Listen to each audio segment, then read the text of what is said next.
Nako, si Rowena Guanzon, nagwala sa mall.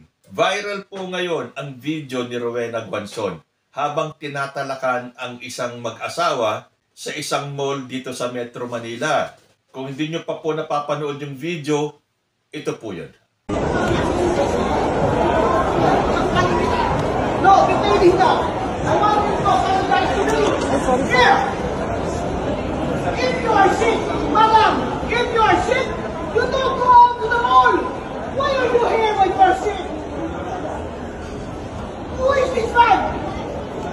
Is your husband? Why did you marry such a stupid? Ignoramus! Mga pobre! Utang ina mo! Hindi ka nga naka-Rolex! Hindi ka nga naka-Gucci! Ako ba pinili mo? No, I want your name! Get his name!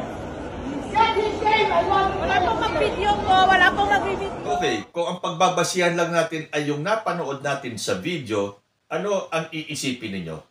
Si Rowena Guanzon nagtatatalak.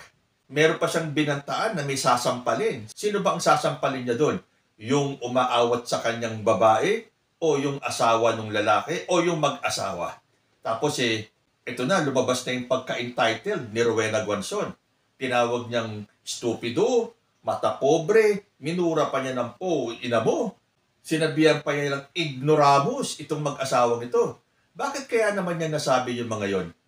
Siguro may nagawa itong mag-asawang ito para magsiklab ang isang Rowena Guanzon. But knowing Rowena Guanzon na ang feeling ay untouchable, well, saan ba siya nakapanig ngayon? Di ba sa mga untouchables na mga Duterte? O ganyan talaga ang hulma ng mga DDS? Sobrang entitled. Akala mo sila ay hindi pwedeng masaling. Para bang si Rowena Guanzon ay isa sa mga gods of the Olympus. Huwag niyong kakantiin, huwag niyong sasabihan, dahil siguradong talak to the max ang aabutin nyo. Na yan ang inabot ng mag-asawang ito. Kaya lang sinabihan niya ng mata pobre itong mag-asawa.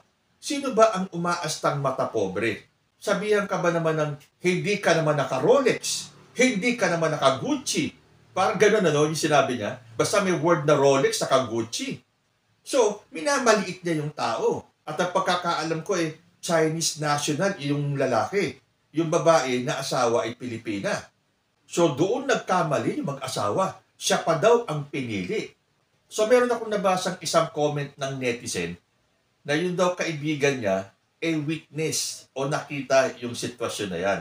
Ang pagkakakwento, inuubo daw itong si Rowena Guanzon. At nilapitan ng mag-asawang ito na nagsuot ng face mask na sinabihan si Guanzon na magsuot ng face mask kung siya ay inuubo. So, nainsulto daw itong si Rowena Guanzon. Kaya siya nagtatalak ng ganyan. Kaya lang, kailangan bang over to the max talaga ang galit mo? Unless, sobra yung ginawa ng mag-asawang to. But basing on the video, hindi nga nagre-retaliate yung mag-asawa O baka hindi nila nakilala si Rowena Guanzon? Imposibleng hindi alam ng asawang babae na yung kanilang sinasabihan na mag-face mask ay si Rowena Guanzon. Siguro yung lalaki dahil Chinese national, baka hindi siya kilala. Ibig sabihin, ang lakas ng loob ng mag-asawa na sabihan si Rowena Guanzon na inuubo ka, mag-face mask ka, or umalis ka na lang ng mall. Pero teka muna, nung sinabi ni Rowena Guanzon na hindi ka nga naka-Rolex, hindi ka nga naka-Gucci, so ayan, binibigyan na po kayo ng hint ni Rowena Guanzon. Ang pwede lang tumapat sa kanya, yung pwede lang manlait sa kanya, ang pangaralan siya, ang sabihan siya, ang murahin siya, ay yung mga naka-Gucci at naka-Rolex. Kasi kung itong mag-asawang to, tinawag niya ng stupid, ignoramus, mata pobre, tang ina ninyo, kung kayo ay naka-Rolex at naka-Gucci, pwede nyong ibalik sa kanya lahat ng sinabi niya sa mag-asawang ito. Pero alam nyo, para sa akin, mas gugustuhin ko na yung maging simpleng tao. Yung hindi naman ganun katalino at hindi naman ganun kataas ang pinag-aralan. Kasi tingnan nyo ang mga klase ni Rowena Guanzon. Sobrang talino. Sobrang yaman. Kung ganun yung sobrang yaman to kung burak naman ang pag-uugali ninyo. Kasi kung may nagawang kasalanan itong mag-asawang to, hindi naman siguro kailangan ganyang katindi yung galit niya. bakit hindi niya kausapin ng maayos? Kasi abogada siya, di ba? Public figure siya. Kilalang kilala siya, lalo na sa mga DDS. Idolo nga nila si Rowena Guanzon. May nagbibiro pa nga na ito daw si Rowena Guanzon, ang biological mother ni Kiko Barsaga. Kaya nga sinasabi nila basta ikaw ay DDS, may sayad ka. But again, kailangan po ba talagang ganun katindi ang galit ni Rowena Guanzon para lait-laitin niya yung mag-asawa? Yan ba ang asta ng isang matinong tao? Ng isang taong mataas ang pinag-aralan? Nakikita tuloy kung ano talaga ang ugali ni Rowena Guanzon. Kaya magtataka ba tayo sa mga rantings niya? Sa mga statements niya against sa presidente natin? Kasi ang tingin ni Rowena Guanzon sa sarili niya ay sobrang tayog niya na walang pwedeng kumanti sa kanya. Oy, pwede na pala. Basta ikaw ay naka-Rolex at naka-Gucci, pwede niyong kantiin ang isang Rowena Guanzon. Anyway, para maging patas naman tayo, kunin naman natin yung side ni Rowena Guanzon. Kasi tayo nagbabase lang doon sa video nakita natin. Basahin ko po yung dahilan ni Rowena Guanzon kung bakit siya nag-iskandalo. Ayon dito sa Abante TNT, Rowena Guanzon nagwala, todo talak sa mall. Viral sa social media nitong Sabado ang video ni dating Commission on Elections Commissioner Rowena Guanzon kung saan makikitang tinatalakan niya ang isang lalaki sa isang mall sa Makati. Sigaw ni Guanzon habang dinuduro ang lalaki, I want you to apologize to me here. If you are sick, you don't go out to the mall. Why are you here when you're sick? Mata pobre, utak ina mo. Hindi ka nga naka-Rolex, hindi ka nga naka-Gucci. Ako pa pinili mo. Natatawa talaga ako dyan sa Rolex sa Gucci na yan. Kailangan talaga may suot kang Gucci at Rolex. Subukan nyo nga, i-challenge nyo nga ang sarili nyo kung kayo ay mayaman na naka-Gucci at naka-Rolex at may galit kayo dito kay Rowena Guanzon, isuot nyo yan. Baka sakaling ma-chance encounter nyo itong si Rowena Guanzon at subukan yung talakan. Tingnan natin kung titiklop siya. Anyway, sabi pa rito, sa isang Facebook post, ibinahagi ni Guanzon na sinabihan siya ng isang Chinese national na umalis sa mall matapos siyang umubo dahil Makati ang lalamunan. Ani Guanzon, na high blood ako kanina, ang taas. Medics had to assist me. Sabihan ba naman ako ng Chinese na umalis sa Rockwell Mall because I am contagious after I coughed once due to an itchy throat? He said, you are coughing. You should not be in the mall. Leave. Pero teka muna, parang hindi kapani-paniwala itong dahilan ni Rowena Guanzon. Sabi niya, sinabihan daw siya ng Chinese national na umalis sa Rockwell Mall dahil siya daw ay contagious matapos niyang umubo ng minsan. Dahil sabi niya rito, after I coughed once due to an itchy throat.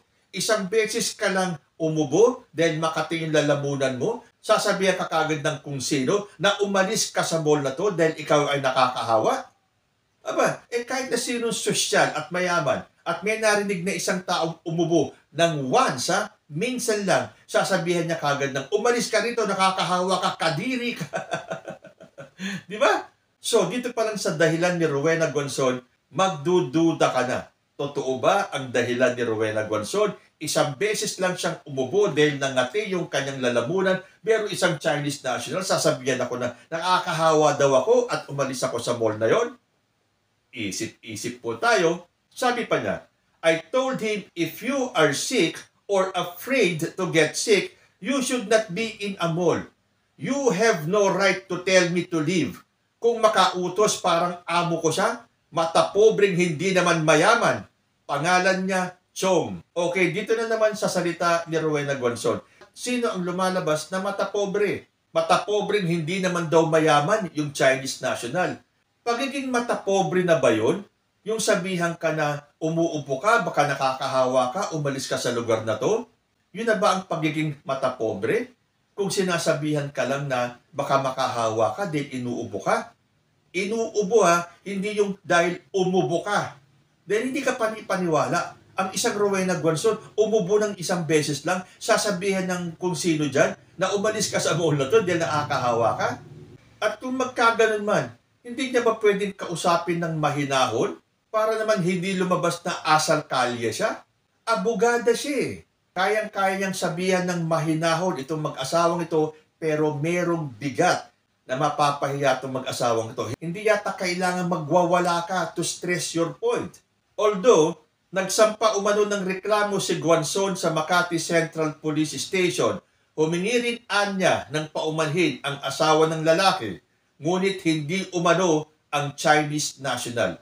Siguro naman kasi, na-insulto rin yung Chinese national. Kasi kung talagang sinabihan niya si Rowena Guanzon na nakakahawa ka, umalis ka sa mall dahil umubo ka ng minsan, tapos ang balik sa'yo ay pagwawala ni Rowena Guanzon, pang-iinsulto, panghahamak, hindi ka talaga magsosorry. Kasi hindi naman yata matutumbasan ng galit ni Rowena Guanzon kung ano man ang naging kasalanan ng mag-asawang ito. So ayan, ano sa tingin ninyo? Base dun sa video na napanood natin at yung depensa ni Rowena Guanzon sa sarili niya kung bakit siya nagwala sa mall. Pero ako, isa lang masasabi ko. Basta nadikit ka sa DDS, nagiging entitled ka. Nagiging bastos ka, nagiging mayabang, nagiging mapanlait. Yan po ang tatak ng DDS. Kayo po, ano ang masasabi nyo tungkol sa pagwawala ni Rowena Guanzon? Comment lang po down below and I will see you in my next video. Diyos ti Agnina.